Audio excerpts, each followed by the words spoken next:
नमस्कार, स्वागत है आपका क्रैक मिशन में। आज 12 सितंबर 2021 है और मैं उपस्थित हूँ आपके साथ 12 सितंबर 2021 के जितने भी महत्वपूर्ण करेंट अफेयर्स के प्रश्न बन सकते हैं उसके साथ। तो मैं आज उन सारी प्रश्नों का आपके साथ डिस्कस करूँगा जो एग्ज़ाम के दृष्टिकोण से बहुत ही महत्वपूर्ण है। मेरा आपसे कहना है कि आप कर्मवीर बनिए, सफलता आपकी चरण चूमेगी। फ्रेंड्स, मेरा एक रिक्वेस्ट है आपसे कि आप मेरे इस चैनल को सब्सक्राइब कीजिए, इसको अपना प्यार दीजिए। आइए फर्स्ट क्वेश्चन, ओरका संयंत्र को कहाँ चालू किया गया है?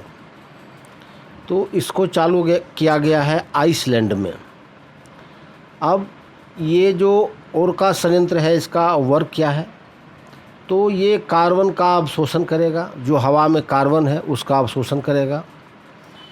उसके बाद इसको क्या करेगा, पुनः इसे भूमि में खनिज के रूप में बदल देगा और हर साल 4000 टन कार्बन डाइऑक्साइड को हवा से ही बाहर निकालेगा और हवा को शुद्ध करेगा। और समझ लीजिए एक बात कि 870 कारों से होने वाले उत्सर्जन के बराबर ये है। 400 टन जो CO2 है, कार्बन डाइऑक्साइड, ये 870 कार एक साल में इतने प्रदूषण फैलाते हैं, उसके बराबर कि हवा को ये प्यूरिफाई करेगा। जितना ये हवा को दूषित करेगा उसको ये प्यूरिफाई करेगा। नेक्स्ट, INS ध्रुव क्या है? तो INS ध्रुव परमाणु मिसाइल ट्रैकिंग जहाज़ है। ये भारत का पहला नौसैनिक पोत है जो लंबी दूरी तक परमाणु मिसाइलों को ट्रैक करने में सक्षम होगा। इसको DRDO तथा NTRO के सहयोग से विकसित किया गया है। Next, the brave Paramvir stories पुस्तक का संबंध किससे है? तो इसका संबंध है वीर अब्दुल हमीद से। वीर अब्दुल हमीद ये परमवीर चक्र विजेता है हमारे देश के, और उनकी पुण्यतिथि पर भारतीय सेना द्वारा 10 तारीख को समारोह आयोजित किया गया था, 10 सितंबर को। और देखिए, वीर हामिद जो हैं ये 1965 के भारत पाक युद्ध में अमेरिका निर्मित 18 अजय पैटेंट टैंकों को उन्होंने उड़ा दिया था। उसी वीरता के लिए मरणोपरांत इन्हें ये पुरस्कार दिया गया था, परमवीर चक्र। देखिए, परमवीर चक्र की जो स्थापना है ये 26 जनवरी 1950 को हुआ था और इस परमवीर चक्र का डिज़ाइन श्रीमती सावित्री बाई खानोलकर ने बनाया था। और अभी तक हमारे देश में 21 बहादुरों को इस सम्मान से सम्मानित किया जा चुका है। इसका देखिए जो ऑप्शन है, मेजर सोमनाथ शर्मा, ये इनको सबसे पहले ये सम्मान दिया गया था और ये कुमाऊं रेजिमेंट से सबसे पहले इनको दिया गया था, फर्स्ट में। और अभी तक 21 परमवीर चक्र दिया जा चुका है। तो 21वां जो है वो है कैप्टन विक्रम बत्रा, जिनको कि कारगिल युद्ध में ये शहीद हुए थे और इनको दिया गया था ये पुरस्कार। तो ये 21वें विजेता हैं। इनको मरने प्रांत इनको सम्मानित किया गया था। विजेता मीन्स सम्मानित किया गया था इनको। नेक्स्ट, हाल ही में किस भारतीय संगीतकार को स्पेन में सर्वश्रेष्ठ संगीत निर्देशक का पुरस्कार दिया गया है? तो ये पुरस्कार दिया गया है देवो ज्योति मिश्रा को। ये देवो ज्योति मिश्रा हमारे देश के संगीत निर्देशक हैं, उनको ये सम्मान दिया गया है। और ये जो है ये बांसुरी द फ्लूट के लिए इनको ये सम्मान दिया गया है। नेक्स्ट, हाल ही में कहाँ 10 किलोमीटर तीर्थ क्षेत्र घोषित किया गया है? हाल ही में किस क्षेत्र के 10 किलोमीटर एरिया को तीर्थ स्थल घोषित कर दिया गया है? तो ये किया गया है मथुरा वृंदावन को। अब देखिए, मथुरा वृंदावन इस कृष्णाष्टमी जन्मोत्सव के अवसर पर यूपी के मुख्यमंत्री योगी आदित्यनाथ के द्वारा ये मथुरा वृंदावन के 10 किलोमीटर एरिया को मांस और मदिरा की बिक्री के लिए प्रतिबंधित कर दिया गया है।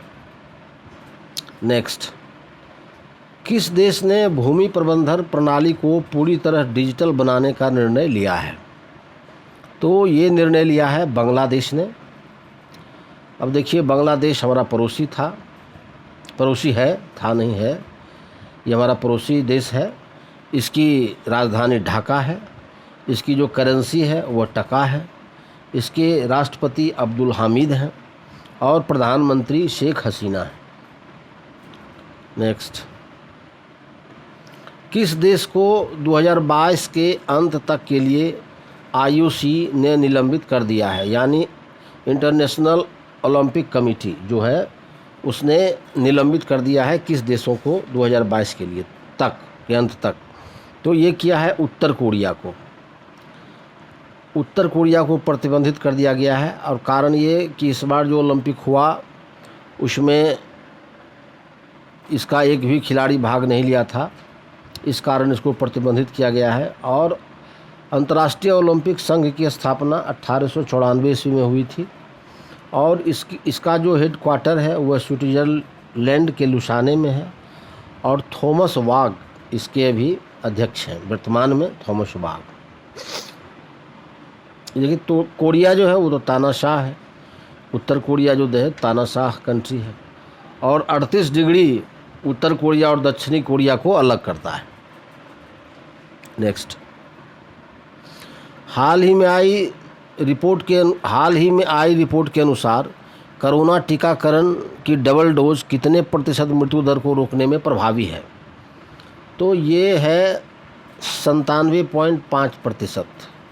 जो डबल डोज ले चुके हैं व्यक्ति उनके लिए खुशखबरी है कि 97.5% जो व्यक्ति इसको ले चुके हैं वह मृत्यु दर उनकी मृत्यु नहीं होगी। मात्र जो 2.5% लोग बचे हैं वो मर सकते हैं टीका लेने के बाद भी।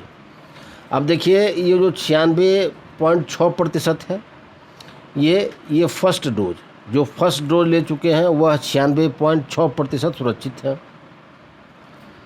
तो आप लोग से आग्रह है कि जो भी व्यक्ति अभी छूट चुके हैं या आपके परिवार में कोई छूट चुका है तो टीका अवश्य लें।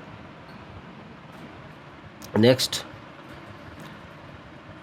डेनमार्क और तमिलनाडु ने किस खाड़ी में एक ऊर्जा द्वीप बनाने का योजना बनाई है?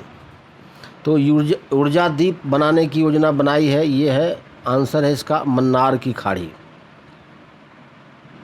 ये मन्नार की खाड़ी है, यहाँ पर ऊर्जा द्वीप बनाएगा ये डेनमार्क और तमिलनाडु मिलकर। देखिए, इस योजना के द्वारा तमिलनाडु हरित ऊर्जा क्षेत्र में अपने पदचिह्न का विस्तार करना चाहता है, हरित ऊर्जा के क्षेत्र में विस्तार करना चाहता है।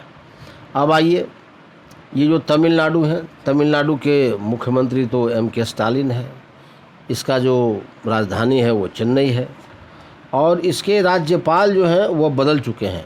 NR रवि अब राज्यपाल हो चुके हैं तमिलनाडु के। और देखिए, राज्यपाल कुछ और बदले हैं, जैसे जो बनवारी लाल पुरोहित पहले तमिलनाडु के राज्यपाल थे वो पंजाब के राज्यपाल हो चुके हैं और जगदीश मुखी को नागालैंड का भी प्रभार दिया गया है और वो असम के राज्यपाल हैं और नागालैंड के अतिरिक्त प्रभार उनको दिया गया है। और उत्तराखंड के राज्यपाल जनरल गुरमीत सिंह बने हैं, उत्तराखंड के राज्यपाल। नेक्स्ट, निम्न में कौन सा देश वर्ष 2023 में G20 सम्मेलन की मेज़बानी करेगा? तो ये मेरा भारत देश करेगा। अब देखिए, इससे संबंधित है कि भारत के तरफ से केंद्रीय वाणिज्य एवं उद्योग मंत्री पीयूष गोयल को भारत का शेरपा नियुक्त किया गया है। इस सम्मेलन के लिए इनको शेरपा नियुक्त किया गया है और भारत दिसंबर 2022 में इसकी अध्यक्षता करेगा और पहली बार 2023 में इस सम्मेलन की मेज़बानी करेगा भारत। नेक्स्ट, स्ट्रीट वेंडर से संबंधित मैं भी डिजिटल 3.0 अभियान कब शुरू किया गया? तो ये शुरू किया गया 9 सितंबर 2021 को। अब देखिए, देश के 223 शहरों में पायलट परियोजना के रूप में इसे शुरू किया गया है।